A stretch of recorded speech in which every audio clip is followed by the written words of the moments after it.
নমস্কার, KP astrologer Soma Dutta খাড়ের চ্যানেলে আপনাদের সবাইকে স্বাগত জানাই। আমি সোমা। আশা করি সবাই ভালো আছেন। আজকেও আমি ব্ল্যাক ম্যাজিক নিয়েই বলছি, একটু অন্যরকমভাবে বলছি। আশা করি আপনাদের ভালো লাগবে প্রোগ্রামটা। ভালো লাগলে শেয়ার করবেন, কমেন্ট করবেন, লাইক দেবেন এবং যারা এখনও চ্যানেলটা সাবস্ক্রাইব করেননি তারা চ্যানেলটা সাবস্ক্রাইব করবেন। আর ডান দিকে একটা বেল আইকন যাচ্ছে, ওই বেল আইকনে ক্লিক করলে আপনারা রেগুলার প্রোগ্রামের নোটিফিকেশন পাবেন। ওপরে সাদা অ্যারো দিয়ে যে লিঙ্কটা দেখানো রয়েছে, আগের দিনের প্রোগ্রাম যারা মিস করে গেছে তারা ওই লিঙ্কে ক্লিক করলে আগের দিনের প্রোগ্রামটা দেখতে পাবেন। আমি অনেক ফোন পাচ্ছি ব্ল্যাক ম্যাজিকের ওপর, আপনারা নানান রকম প্রশ্ন করছেন, কিন্তু আপনারা কেন কমেন্ট সেকশানে কমেন্ট করেন না আমি বুঝতে পারছি না। অনেকে আবার আমাকে বলল সাবস্ক্রাইব করতে গেলে নাকি কী একটা প্রবলেম হচ্ছে। আমি যখন এরম হবে সেই মুহূর্তে আমাকে ফোন করে জানালে একটু ভালো হয়। সঙ্গে থাকুন।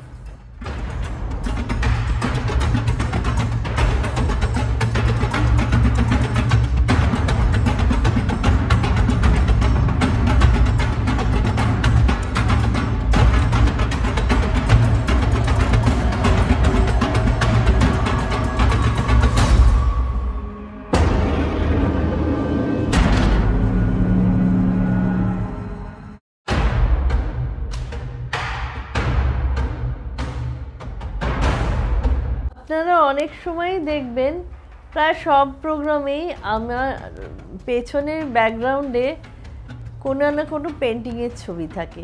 এই পেন্টিংগুলো কিন্তু আমার নিজেরই করা। যেমন এটা একটি গণেশজির মূর্তি, সিদ্ধিবিনায়ক, বা ধরুন এই পেন্টিংটা একটি ঝর্ণা উঁচু থেকে পড়ছে, যেটা প্রসপারিটির sign, wealth and prosperity, health, wealth সবই ইন্ডিকেট করে। আরও অনেক পেন্টিং রয়েছে যেগুলো আমি একটা একটা করে আপনাদের দেখাবো। এই পেন্টিংগুলো সব কটাই কিন্তু আমার পেন্ট করা, এবং আমি এগুলো আমার ক্লায়েন্টদের দিয়ে থাকি। আমার কাছে যারা আসে এবং যারা চায়, এগুলো বাস্তুসম্মতভাবেই আমি পেন্টিং করে থাকি। যেগুলো কোন দিকে লাগালে কীভাবে ভালো হতে পারে আমি সব তাদের বলে দিই, এবং এগুলো লাগিয়ে তারা অনেক উপকারও পেয়েছে। আপনাদের কারোর প্রয়োজন হলে আমার সঙ্গে যোগাযোগ করতে পারে। আজকে আমি কিছু কিছু বিচ্ছিন্ন ঘটনা বলবো যেগুলো আমাদের স্বপ্নের সঙ্গে এবং ব্ল্যাক ম্যাজিকের সঙ্গে ওতপ্রোতভাবে যুক্ত আছে। আমরা যখন ঘুমিয়ে পড়ি তখন আমাদের যে সাবকনশিয়াস মাইন্ড আছে, সেই সাবকনশিয়াস মাইন্ড ব্রহ্মের সঙ্গে যুক্ত হয়। ব্রহ্ম মানে ঈশ্বর। আমরা যেমন কর্ম করে থাকি, আমরা যদি ভালো কর্ম করে থাকি, যার জন্য আপনাদের সবসময়ই আমি বলে থাকি সব প্রোগ্রামে যে পজিটিভ ভাববেন এবং ঈশ্বরে বিশ্বাস রাখবেন।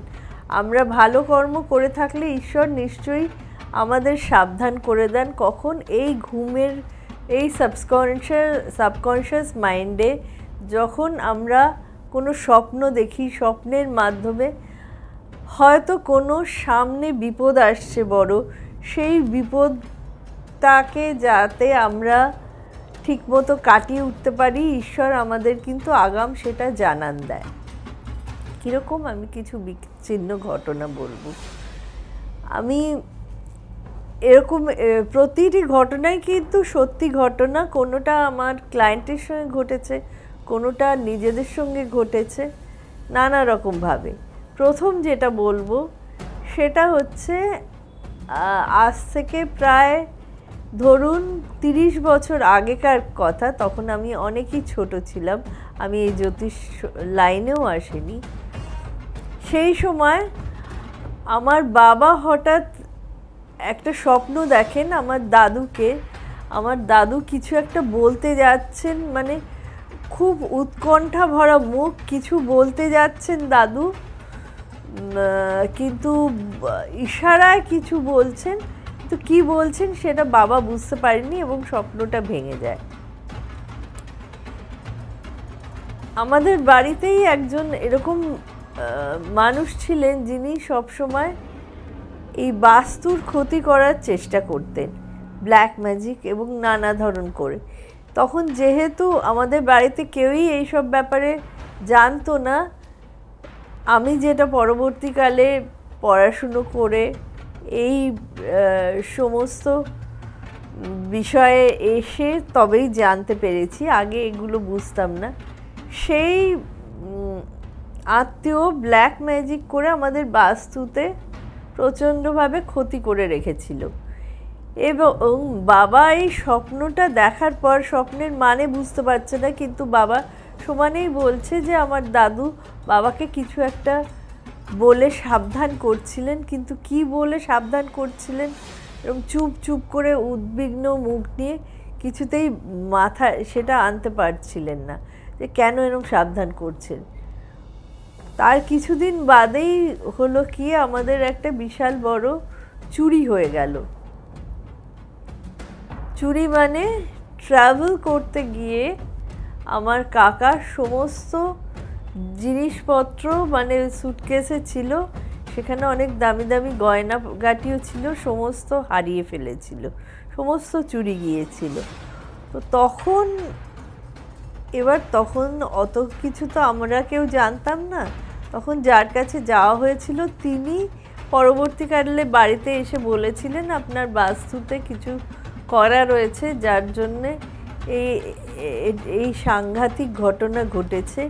এবং বাবার কাছে ওই স্বপ্নের কথা শুনে বললেন যে আপনার বাবা এইটার জন্যেই আপনাদের সাবধান করতে চেয়েছিলেন। এটা হলো প্রথম ঘটনা। তো দেখুন, এটা যে যদিও বুঝে উঠতে পারেননি তখন কেউই, কিন্তু ঈশ্বর কিন্তু এইভাবেই সাবধান করে দিচ্ছিলেন। দ্বিতীয় ঘটনা হচ্ছে, আমার এক ক্লায়েন্ট ভদ্রমহিলা, এই ঘটনা আমি এর আগেও বলেছি, আবার এই প্রোগ্রামে পুনরাবৃত্তি করছি ঘটনা। আমার একজন ক্লায়েন্ট ভদ্রমহিলা, তার ছেলে লেখাপড়ায় খুব ভালো। তিনি একদিন ঘুমের মধ্যে স্বপ্ন দেখলেন তার ছেলে উঁচু থেকে নিচে পড়ে যাচ্ছে। তিনি চমকে উঠে তাড়াতাড়ি ছুটে গেলেন, দেখলেন ছেলে ঘুমাচ্ছে পাশের ঘরে। কেন এরকম হচ্ছে বুঝতে পারছেন না। তিনি পরবর্তীকালে এসে আমাকে বলেছিলেন, তারপরে আমি তার স্বপ্নের অ্যানালিসিস করে তাকে বলি।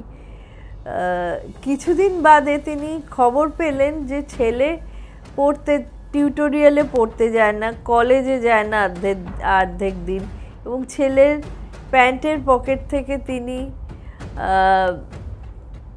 ড্রাগস জাতীয় কিছু জিনিস পেলেন। তারপরে জানতে পারলেন পাড়ার সব থেকে যে মেয়েটা পাজি মেয়ে, যাকে উনি একদমই পছন্দ করেন না, সেই মেয়েটার সঙ্গে ছেলে ঘুরছে। তো ছেলে ওপর থেকে নিচে পড়ে যাচ্ছে, মানে সত্যি করে ওপর থেকে নিচে পড়ে আঘাত পাচ্ছে তা নয়, মানে ছেলের পদস্খলন হচ্ছে। এত ভালো ছেলে ছিল সব দিক দিয়ে, সে হঠাৎ করে এরমভাবে তার ডাউনফল হলো। এখানেও কিন্তু ব্ল্যাক ম্যাজিকেরই গল্প আছে। সেই ভদ্রমহিলারই এক জ্ঞাতি আত্মীয়া তার ছেলের ওপর ব্ল্যাক ম্যাজিক করেছিল শুধুমাত্র হিংসার বশে। তার ছেলে যেহেতু সব দিক দিয়ে ভালো ছিল, শ্রেষ্ঠ ছিল, সেটা তিনি সহ্য করতে পারেননি।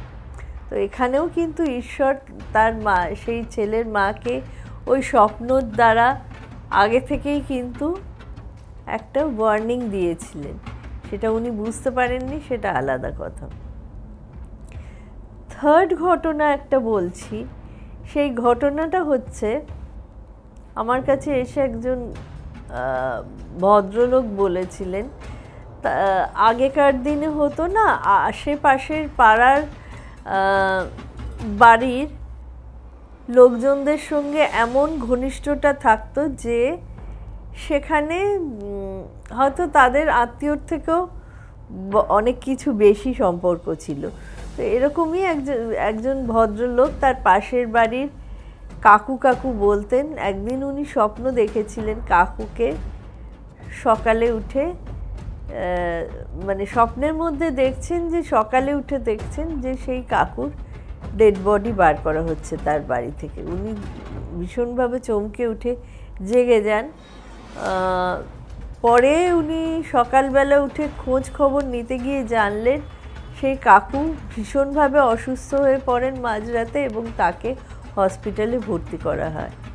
এবং এখানেও কিন্তু ব্ল্যাক ম্যাজিকের গল্প আছে, কারণ এই যে ভদ্রলোকের কথা বলছি যিনি হসপিটালে ভর্তি করা হয়েছিল যাকে, পরবর্তীকালে তার বাড়ির নানা জায়গায় পেরেক পাওয়া গিয়েছিল, মানে দেওয়ালে নানা জায়গায় পেরেক কেউ আটকে রেখেছিল, বেড়ালের হাড় পাওয়া গিয়েছিল, এরকম নানা রকম জিনিস পাওয়া গিয়েছিল।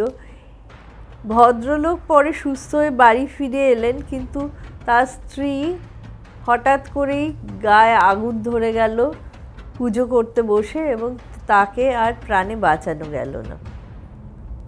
এখানেও কিন্তু ওই পাশের বাড়ির ছেলেটি যেহেতু ভদ্রলোককে তার পিতৃতুল্য মনে করতেন, ভালোবাসতেন, তাকে কিন্তু স্বপ্নে ঈশ্বর একটা ইঙ্গিত দিয়েছিলেন যে এদের কোনো বিপদ আসছে। এখানেও কিন্তু ব্ল্যাক ম্যাজিকেরই ঘটনা, ঈশ্বর কিন্তু আগাম জানিয়ে দিয়েছিলেন।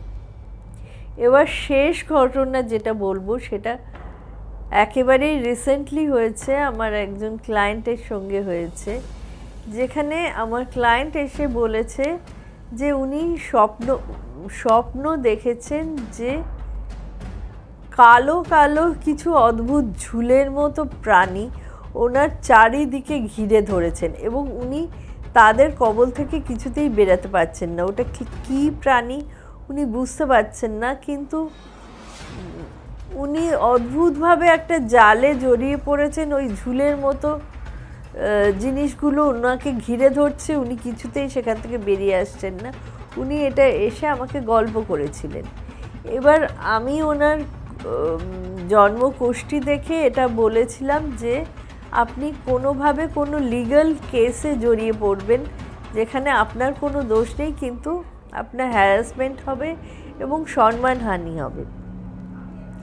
এরপরে উনি বললেন যে সম্পত্তিগত ব্যাপারে ওনার আত্মীয় স্বজন ওনার সঙ্গে বেশ দুর্ব্যবহার করছে এবং তারা কিন্তু কোনো তান্ত্রিকের কাছে যান, গিয়ে নানা রকম ব্ল্যাক ম্যাজিকও প্র্যাকটিস করে। যাই হোক, আমার এই ক্লায়েন্টের কাছে প্রোটেকশন ছিল, যেহেতু তিনি আগে থেকেই জেনে গিয়েছিলেন যে তার কোনো ক্ষতি হতে পারে, তাকে প্রোটেকশন দেওয়া ছিল। আমার কাছে আসার কিছুদিন বাদে তিনি আমাকে ফোন করে বললেন যে তার এক আত্মীয়া তার নামে একটা ভীষণ খারাপ রকম মানহানির মকদ্দমায় তাকে জড়িয়ে ফেলেছেন এবং সেটা নন বেলেবল কেস। আমি তাকে আশ্বাস দিয়ে বললাম যে কিছু ভাববেন না, আপনি এই কেসটা থেকে বেরিয়ে আসবেন। আলটিমেটলি তিনি বেরিয়েও এসেছিলেন। তিনি ঈশ্বর বিশ্বাসী, আগে থেকে তিনি রেমেডিয়াল মেজার্সও নিয়েছিলেন, কাজেই তিনি বেরিয়ে এসেছিলেন। এই একটা ঘটনা যেটা স্বপ্নাদেশ কেউ আগে থেকে ডিসকাস করেছিল এবং প্রিকশনারি মেজার নিয়েছিল, যার ফলে অতটা হ্যারাসমেন্ট তার হয়নি, সে বেরিয়ে এসছে। তো বন্ধুরা, বুঝতেই পারছেন আমি কেন সব সময় বলি আপনারা ঈশ্বরে বিশ্বাস রাখবেন, ঈশ্বরে বিশ্বাস রাখবেন। আমাদের হার্ড টাইম, টাফ টাইম সব সময়ই আসে, তো আমরা কি করি, আমরা ধৈর্য হারিয়ে ফেলি। আমরা অনেকেই বলে থাকি ঈশ্বর বলে কিছু নেই, আমি এত কিছু করছি, এত পরিশ্রম করছি, আমি সৎভাবে চলছি, তাহলেও কেন আমার এটা হচ্ছে। সবসময় জানবেন আমাদের কিন্তু কিছু কার্মিক সাইকেল থাকে, মানে আমাদের পূর্বজন্মের কিছু কর্মের ফল থাকে যেটা আমাদের এই জন্মে ভোগ করতেই হয়। আপনার জন্মকোষ্ঠীতে যদি কিছু ঘটনার ইঙ্গিত থাকে এই সময় কোনো খারাপ ঘটনা ঘটবে, সেটাকে আপনি কোনোভাবেই এড়াতে পারবেন না, সেই ঘটনাটা কিন্তু ঘটবেই।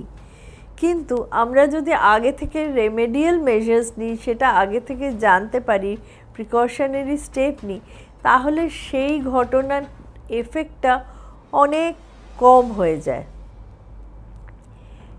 এই প্রসঙ্গে আমি একটা, হয়তো এটা অপ্রাসঙ্গিক হচ্ছে, এখানে ব্ল্যাক ম্যাজিকের কোনো নেই, তাহলেও আমি বলছি, একজনের শনির 7.5 চলছে, তার রেমেডিয়াল মেজার্স নেওয়া আছে, তা সত্ত্বেও সে কিন্তু পা পিছলে পড়ে যায় এবং তার রিবসে প্রচণ্ড জোর লাগে। সে এমনভাবে পড়েছিল, তার হাঁটুতে লেগেছে, রিবসে লেগেছে, কিন্তু তার মুখটা বেঁচে গেছে। চশমা পরা ছিল, চশমাও ভাঙেনি। সে যেভাবে পড়েছে তাতে তার দাঁত মুখ থেতলে যাওয়ার কথা, চশমা ভেঙে মুখে ঢুকে যাওয়ার কথা। যেহেতু তার শনি 7.5 রেমেডিয়াল মেজার্স নেওয়া ছিল, তার ওই রিব বোনের ওপর দিয়ে, হাঁটুর ওপর দিয়ে গেছে। হ্যাঁ, ব্যথা যথেষ্টই পেয়েছিল, কিন্তু কিছু ফ্র্যাকচার হয়নি। তো বুঝতেই পাচ্ছেন যে ঘটনা ঘটার সেটা আমরা অ্যাভয়েড করতে পারি না, কিন্তু তার এফেক্টটাকে কম করা যায়। পরের দিন আবার একটা প্রোগ্রাম নিয়ে আপনাদের সামনে উপস্থিত হব। আবারও বলছি, ঈশ্বরে বিশ্বাস রাখবেন আর সবসময় পজিটিভ ভাববেন। আপনাদের সঙ্গে যত খারাপ টাইম আসবে তাতে কিন্তু আপনাদের খুশি হওয়ার কথা। কেন বলুন তো? যত জানবেন খারাপ হচ্ছে, তার মানে আপনার ভালো সময় কিন্তু খুব কাছেই এসে গেছে। বরঞ্চ যদি কারুর আনন্দের সময় থাকে, সে আনন্দে আত্মহারা না হয়ে পরবর্তী সময়ে কিছু বিপদ আসতে পারে সেটা ভেবে আগে থেকেই যদি প্রিপেয়ার থাকে, তৈরি হয়ে থাকে, তাহলে আর বিপদের আঁচটা অত বেশি লাগে না। ভালো থাকবেন। নমস্কার।